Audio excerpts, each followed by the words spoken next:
G'day, guys. Welcome back to SuperCoach with DR and welcome to a very, very special team preview today. I have an absolute legend from the Western Bulldogs football community. It is Matty from the Inside the Kennel Podcast. Mate, thank you very, very much for joining us today. How have you been? And tell us a little bit about yourself, mate. Yeah, my pleasure. Firstly, thanks so much for having me on. Absolutely love talking footy. So when you jumped out and reached out at me, I nearly bit your hand off because doggies are my passion. So if you're watching this, this episode today, I hope you take on what I hear. I'm down at most of the training sessions, and unlike your Collingwoods or your Essendons, there's very, very few Bulldog supporters out there. So I feel pretty empowered to be able to share some inside knowledge today, and hopefully that's really helpful. I've got my own podcast, Ryan, as you say. It's called Inside the Kennel. You can see the little graphic there up on the screen. So, if you're certainly interested, you don't have to be a Bulldog supporter. Jump on there. It's on YouTube. Click subscribe, and I'm actually on there, really regularly sharing all the sort of the data and the information from training sessions. You can have a look at some vision, and hopefully that helps empower you with your SuperCoach selections, and you'll get some inside stuff that perhaps others won't. That is fantastic, mate. And to get someone to come on from a bit of an unbiased SuperCoach point of view, that is absolutely fantastic, mate. So really appreciate that. And I'll make sure that I link all of Matty's socials and YouTube channel in the description of this video. Absolute criminal stuff that this great man is not up to 1,000 subscribers by now. But Matty, let's get into it, mate. We are going to start off in defence with Bailey Dale. He'll set you back 507,600, 27 years of age. So you think he'd be coming into his prime, an average of just under 91 last year, 116 kick-ins. So it looks like he was the main man when it came into those duties. But I suppose the question this year is, mate, will he be continuing to play in defence, or do you think that maybe a possible role change may be on the cards for Bailey? No, absolutely no chance of a role change. Having been to all the sessions this year, they've used Bailey Dale and Caleb Daniel as our two designated kicker-outerers. So they're probably our best two users, aside from maybe Ed Richards in our team. So all the drills that they've been doing, it's been really curious to see. Bailey Dale will just dish off with usually a little kick inside 50, finding someone in his space. And his job then is just to run on and basically receive and then deliver down the ground. He and Caleb have just been doing that. So they're racking up possession straight away because they just depart out of that square, dish off, and then receive, and off they go again. And I've just been watching that. That is an absolute set play. So Bailey Dale out of the square and then, dishing off up the ground. That is absolute music to our ears as super coaches, mate, because those 1-2s, taking those kick-outs, that's where a lot of the points come. And currently, only 1% of coaches, 1 in 100, are selecting Bailey Dale. Is that a pretty decent price as well? So after hearing that, Matty, he's back on my watch list for sure. Fantastic, mate. Next man is a bloke that you just touched on slightly in Ed Richards. So according to the data last year, he was the second most preferred option in regards to kick-ins, took 50, only played on 74% of the time, which is interesting. Similar to Dale, only in 1% of sides. What can you tell us about Ed Richards and the way he's been going this preseason, Matty? Probably one of the best pre-seasons of all the players this year. So his running times have been exceptional. He's ready to go. Look, for me, it feels like he's the sort of next player to be an All-Australian. Wow. In terms of his ability to use, he's just known at the club as being our best distributor. So he hits targets, and you just see them just laughing because every time it's in his hands, it's going to advantage. So they dish it off to him. He just runs on by and he just collects and look out. So, when you've got the likes of Ed Richards, and as we spoke about Bailey Dale, we'll talk a little bit about Caleb Daniel shortly, and then Jason Johannisen. Those four are going to be our running wave players out of defence. You're going to see a lot of stats from them because they're give, receive, and give again, and we're desperate just to get it into their hands. So Eddie Richards, just a classic play. You're going to see, a fantastic efficiency rate by foot, and watch his meters gain. That's for sure. Fantastic. And efficiency by foot is very good for SuperCoach because if it's not an effective kick, we're not actually getting any points in the bank, Matty. So at 481,000 could be another one of these cheaper options that people are skipping past at the moment. Looking okay. Now we're going to go all the way down to one of your new recruits.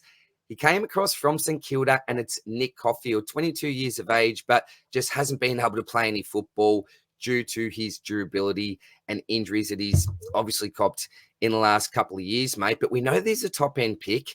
Things have never really clicked for him. But how has this man been tracking the preseason? And I suppose the big question on lots of people's minds is, do you actually see him lining up round one in the best 22? Yeah, it's a great question. Like, as you touched on, he was a top 10 draft pick probably about 4 or 5 years ago. Was in the top 10 best and fairest in his second year. And then, got an horrendous injury, and that's just sort of carried through. So he's virtually played no footy in 3 years. So he's become the forgotten child. He's now a mature body. He's come into our system, and he's really quite an unassuming player. He reads the ball beautifully in the air. In our match sims, he just sort of floats through, and he knows where how to position himself. Can take a grab. Really assured sort of player. So he's certainly going to be in a battle for sort of that third tall role, and then we've got a number of players sort of fighting and jostling for position. A lot of people sort of hold him in good stead to be there, considering we've got a couple of older players, like Liam Jones, Alex Keith.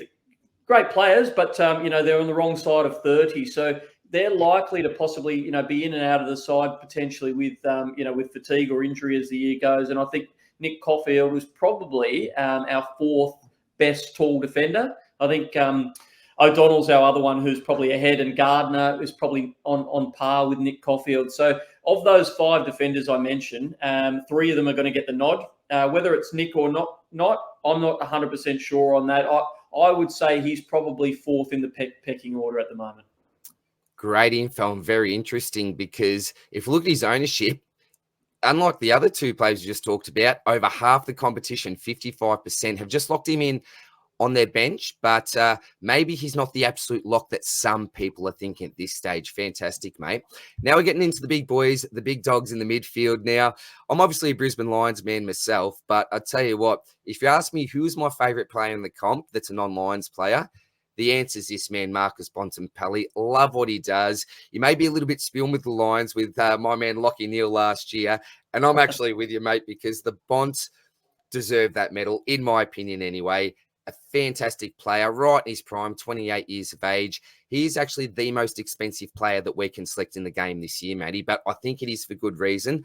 Lots of people are maybe skipping him because of that really high price, but I just love him. 81% CBA rate, 7.5 tackles, almost 28 disposals, a captain option every week. Mate, what can you tell us about the Bonds preseason? Because some people have been a little bit worried about that preseason surgery, but from what I've heard, it was pretty minor and he's right on track. Is that the case at the moment, mate? Is the Bond flying this preseason? Yeah, don't be put off by that at all. He had a delayed start, and probably at his sort of tender age at 28, it's probably a bit of a blessing. He was working out in the gym. He was doing some lighter work, but he's just returned seamlessly. If you're a basketball fan, he's like a Harlem Globetrotter. He'll just grab the ball. He's majestic. And, he's one of the most impressive players that I've ever seen play the game. He's, right in his prime. If you look at 28-year-olds, that's at the apex of their performance chart.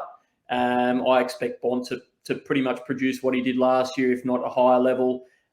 He's just a smooth user and, one of the greatest players our club's produced. If you don't select him, don't bother following footy.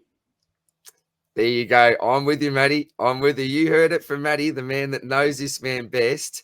You've just got to get him in. I put out actually a 30-minute video on some of the pros, some of the cons, but when you outweigh, the pros and the cons, everything leads me to selecting this great man. So high praise, Matty, and absolutely agree with you from a bit of an outsider's point of view, buddy.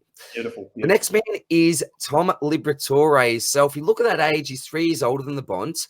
Sometimes you're a little bit concerned when our midfielders get to that 30-plus range, but 21 games last year from an average of 116. He obviously had that injury-affected game, and if you take that out of his scoring average, he actually gets to about 120 for an average. So there is a bit of meat on the bone when it comes to his price. He's a contested beast, and he's a bloke that I would just love to play football with. When you're standing side by side with Libba, you know what he brings every week, mate. And I said Bont was my favourite, but This man is definitely my second favourite. A bit different, off the beaten track. He loves his tattoos and all the rest, mate. But what can you tell us about Libba? Does it look like he's slowed up at all this preseason, or do you expect, even at that age of 31, that he'll pretty much replicate what he did last year, mate?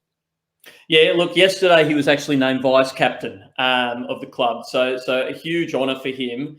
And Bevo, in his sort of acceptance speech or the handover speech, talked about just the great maturity that Libba's shown. But the most of all, the Liberatore DNA is unlike anyone else. So I think you shred 2 or 3 years off him just as a Liberatore, and he's sort of he's a sort of player who's like a Terminator. He can keep going.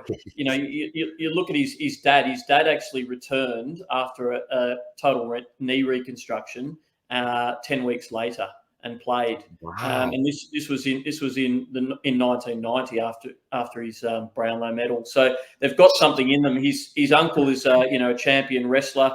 These guys have got Italian DNA and something special about him. So Libba's Libba. He just turns up, and he wouldn't play unless he was ready to shred them apart. So his pre-season's been unreal. He's been really vocal on the track, and I see no signs of him slowing. Look, he has had a couple of knee reconstructions, so you would expect him to be sort of declining, but he's the predator.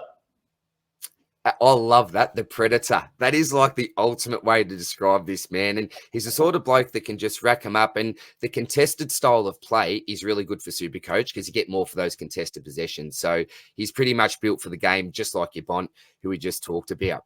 Now, they're the 2 primos that we're going to talk about. Now we are getting to, I think, one of the most exciting young prospects in the competition at the moment. It's Ryley Sanders, 19 years old. 56% of the competition actually own this man. And all I've heard pretty much so far this preseason, mate, is tick, tick, tick, tick, tick. So Ryley Sanders, tell us a little bit about him and why you're so excited as a Bulldog supporter that you drafted this great pick. Yeah, well, look, I was really buoyant about getting a small forward like a Wizard Watson that Hawthorn ended up picking. And when we didn't get him, I was praying for Sanders, but I had no idea how good Sanders was. Having watched him up close, he's as ready as a first-year player as I've ever seen. And look, I've been going to training in pre-season since I was 16 and watching it closely. He's ready. I mean, if you think about Bailey Smith 5 years ago coming into the system, who's a real freak in terms of his training capacity and his willingness and his passion, Ryley Sanders has got that level in terms of his commitment, but his skill level and his knowledge and his nous is next level as well. So I just think he's going to have a similar season that Bailey had in his first year, and probably get a little bit more of the footy. He can find the ball, and his hands in close are incredible. So, look, he's going to probably mix his time on the half-forward flank and some midfield time. He spent a lot of time midfield in the match sims, but mind you, you've got 2 sets of midfielders playing each other. Yeah, so, of those 8, where is he in the pecking order when you consider there's Treloar going inside, Macrae, Bontempelli, Liberatore? He's probably the next rotation to come through. So I can see him hitting the scoreboard, which he has done in the preseason. But I mean, this kid can play. So get excited. I think he's really going to be right up there with a rising star. I'd be incredibly surprised if he's not in the top 3 in that capacity. Beautiful, mate. So even if he's not playing that, full-time midfield role, and you're right, you've got so many blokes that can go through there, you still think he's pretty much a lock for round 1 at this stage and play a bit of time at half forward as well? He's an absolute certainty. Mate. He's if he stays fit, he's going to play the full season. He's just the real deal, and people are going to love him. He's going to be a household name. Beautiful. That's exactly what we want to hear, Matty. Going to be a popular man after that. Excellent, mate. Now, into the rucks, we're going to talk about one bloke here, and it's Tim English. What a player this man is. Been a lot of talk that West Coast is interested in him, but I think that he's clearly the best ruck in the competition. In the past, I've had a few concerns about his durability, but last year, 23 games, a real breakout year, I think, from Tim English. If you look at his average, it's just behind Bont, so second highest average out of any player. So your 2 doggies in Bont and English, mate, were number 1 and 2 in SuperCoach last year, 128 for an average. 31.2 hit-outs. 10% of the competition are selecting this bloke at the moment. I think that lower ownership is probably because of his really high price. People are hoping to maybe get him a little bit cheaper at some stage during the season. And he's obviously had a few issues during the preseason. From what I've heard, a few maybe lingering concussion concerns. Looks like he's a little bit better now.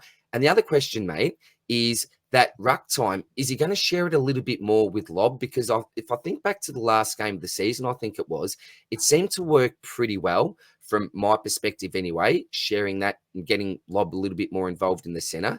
So I suppose, A, mate, how's he tracking now in the preseason? And B, what do you think that ruck share is going to be looking like going into next year? Yep, perfectly questioned there. Look, he had some ongoing protocol issues, as you say, but he was running non-stop, and I mean, some seriously fast interval training over the preseason. So I don't think there's going to be any question mark whatsoever on his fitness. He's going to be the fittest he's ever been. I mean, he's been running lap after lap after lap. And he hadn't even touched the footy, not in a single training session I saw up until about 3 weeks ago. So I was actually quite concerned. But he's been given the all clear. They were being really, really super cautious and conservative about his return, just because we've had, some players whose careers have ended. Liam Picken, for example. So in terms of the doctors' protocols, they're not taking any chances with a big fella like him. So he's had a delayed start to the physical stuff.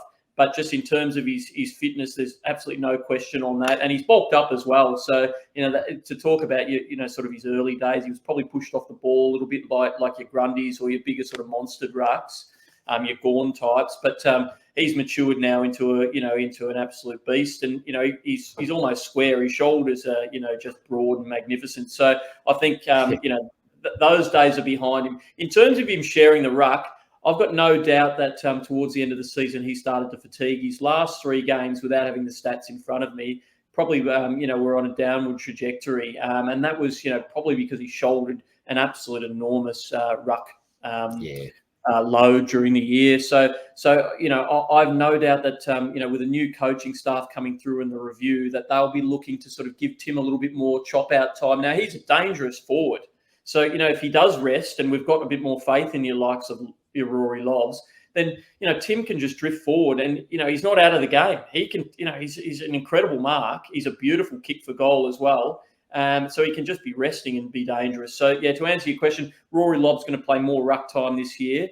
Whilst Tim was doing all his running training, Lobb was the first ruckman and he's performed admirably. So they like what they see down there. Expect to be split. I would probably say about a 75-25 or 80-20 kind of split.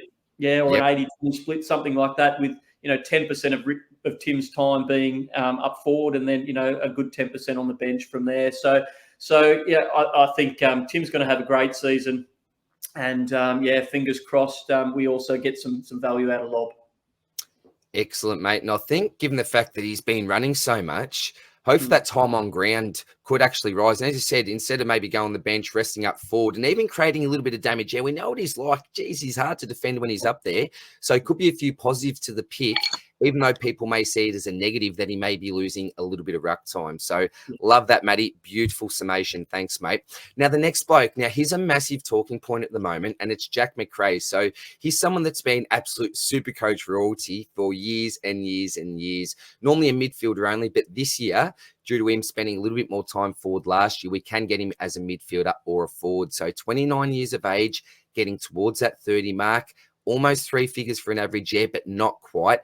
Look, we'll get straight to the point here, mate. It seems like his CBA rate is going down, and that's been a bit of a pattern over the last couple of years. He's had a bit of a preseason setback, I believe a hamstring injury. What do you think his form's going to be like this year? And do you see him even losing some of those CBAs? It was 36% last year. Do you see him spending maybe more time in there or possibly less time going into this season, buddy? Yeah, look, I see him coming back to his previous glory days of spending more time in the centre bounces. It's particularly when you consider, Dunkley's departed, 2 years ago now, or a year and a half ago now. Bailey Smith, being sidelined. I think Jack will be the starting midfielder with Bont and Libba and Timmy English. So expect him to be back in there. The hamstring is at the absolute minor end. He'll be participating on the 23rd of February in the practice match against Hawthorn. Yeah. So he'll be back in there, and they'll probably ease his game time, and then he'll be in the full tilt after that for the second practice match. I expect him to get he's a ball magnet. He knows how to find the footy.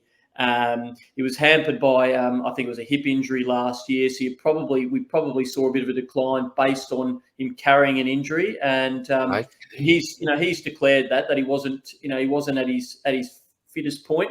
I expect him to be over that and come back to it. So a lot of this sort of negative talk is driven by corns and some of these people who like to find a negative slant on things. Don't be sucked into that.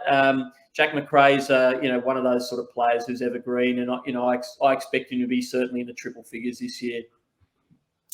Fantastic. Well, for 38% of owners, that, again, I've said this a couple of times, will be music to their ears, because I think after news of the hammy injury and that looking at that age, looking at his little bit of a decline in average last year, people have gone off the pick. But after hearing that, yeah, maybe we can go in with a little bit more confidence, mate. Beautiful. Definitely. Next man, you've touched on him a couple of times already, so we'll quickly go through him. It's Caleb Daniel. You've talked that it looks like he'll be one of those main men coming out of defence. 27 years of age, so should be coming in to his best football. 92.8 for an average last year. 5% of coaches currently own him. And last year, it seemed like he played a little bit of everywhere, because you look at some kick-ins, 19% CBA rate, sort of a little bit of an everywhere man. What can you tell us that you haven't already said about Caleb Daniel going into 2024, Matty? Yeah, I think you hit it on the head there. He was filling in a lot of gaps last year, and he was sort of a sweeper role. This year, I think he's probably going to go back to his sort of traditional back pocket and the kick in release player. He's just got incredible vision. He's able to turn on a dime and hit targets. He's so creative. So they love the ball in his hands. Just in terms of his height, that's probably one of the question marks. Is he a bit of a liability down in defence? I don't see that at all. He's, it's a team defence, and his strengths are incredible, and it's about him winning the hard ball or running by and dishing off, and he does all of those things expertly. So expect him to get a lot of the pill, and get him in the side, because as I said, he and Bailey Dale will be doing the kick in, so he'll have his hand on the ball. If the opposition are inaccurate, look out. Caleb's got the footy. Beautiful. Another relevant forward. Very, very exciting here with Caleb Daniel. Now, another man, James Harms. If you look at his ownership, it's around 16% at the moment. But if you look at his price, 258,300. Now, you mentioned before that someone like a Baz Lenker is now fortunately out for the season. Some people are thinking that James Harms could be the man to slip in for a few of those CBAs and maybe then spend a bit of time up forward as well. Is that the role that you see James Harms playing this year? And I suppose, secondly, is he a bit of a lock for best 22 at this stage, mate? Yeah, he's certainly best 22. I would say he's going to be more a forward, so a half-forward flanker. He's played most of the match sims in the half-forward flank, kicked 3 goals in a match sim, and with a really short match. It was only a 45-minute match. He slammed through 3. He's got because he's been a midfielder. He knows how to win the ball, and Bulldogs get the ball inside 50. In the top 2 or 3 over the last 5 seasons of any club. So the ball's going to be spending a lot of time, in the forward 50, and hence has Harms. So he's playing essentially a midfielder role in the forward 50. He knows how to extract, and he's just a tackling machine as well. So watching him, he's really hard at it. Players have really loved the intensity he's brought. So I see him on the forward flank, and he'll probably go in and chop in when Libba's off, because he's got that big hard body, and he'll be sort of the replacement for Libba when there's a rotation on.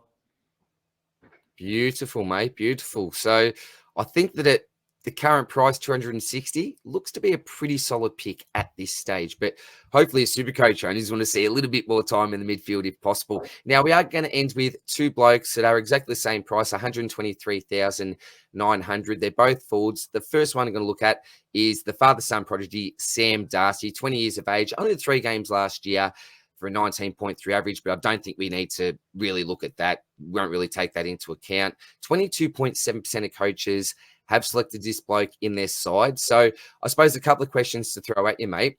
Number one, do you expect him to be in your round one side? And what position or what role do you think he's likely to play this year? Because at his height, is it key back, key defense, chop out in the ruck? I know that most Bulldogs fans are really excited about him, but tell us what you think his prospects are going to be like this year, Matty.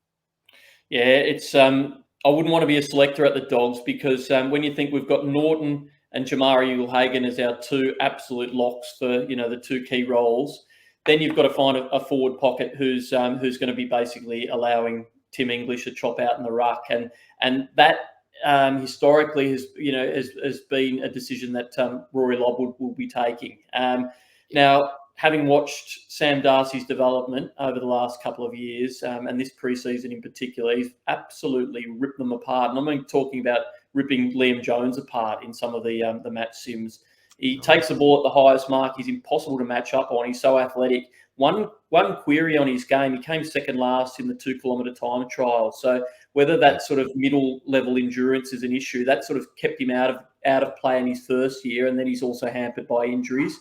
Been quite injury prone. If he has some luck on his side, I cannot see how the selectors can't play him. But will the Bulldog selectors go for a 4 tall structure? It sort of fell down last year when they tried it, but they'll have to be brave to do it.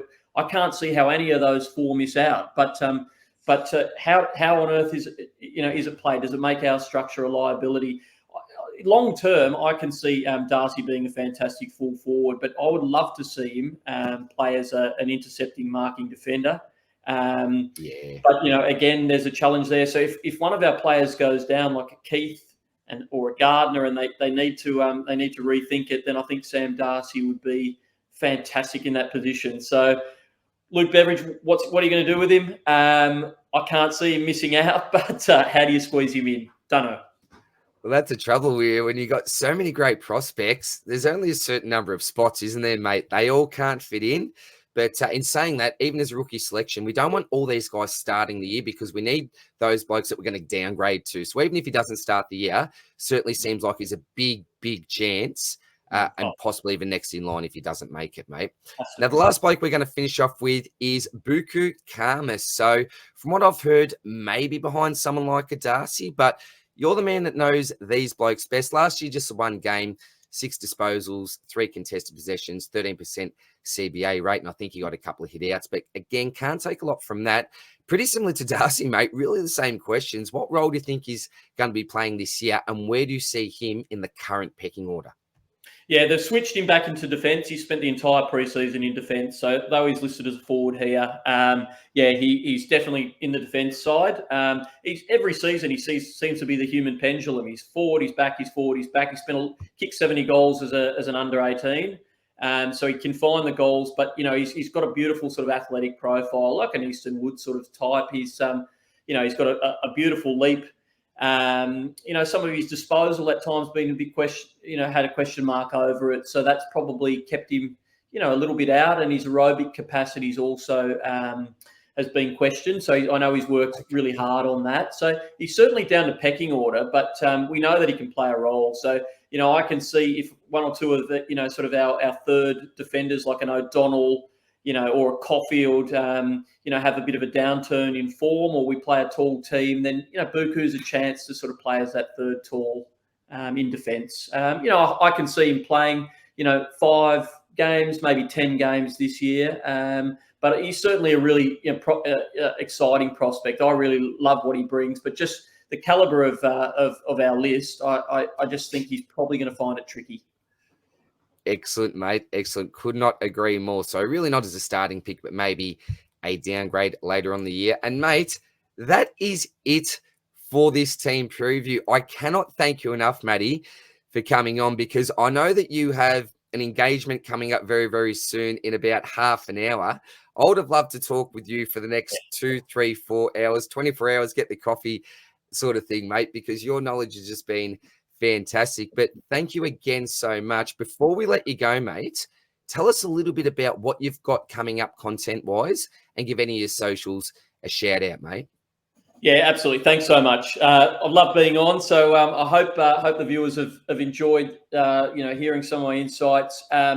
As you see, Inside the Kennel Podcast, we're on Spotify, YouTube as well. So it's essentially a vlog. So I've got access to the archives at the club, so I'm able to extract some pretty cool, old school pictures that I try and interweave into past player interviews. Do a lot of past player interviews. So if you love the 80s, if you love the 90s, some of those old players, there's loads of episodes on there that you can get involved in. I interviewed Rocket E last week, and he's just a storyteller. So and he'll talk about Hawthorn days or Brisbane Lions days. So there's some amazing stars, but I also go inside the club, so I've got access to post game, and I interview players after every game. So you'll be able to sort of hear me sort of interview the players. And as I say, I'm at the training session, so you'll see vision from training, and I'll give commentary over the top of that. So hopefully people enjoy that, and if you are picking up a tip or two, then it makes me smile. So yeah, get on board, guys, and I really appreciate it.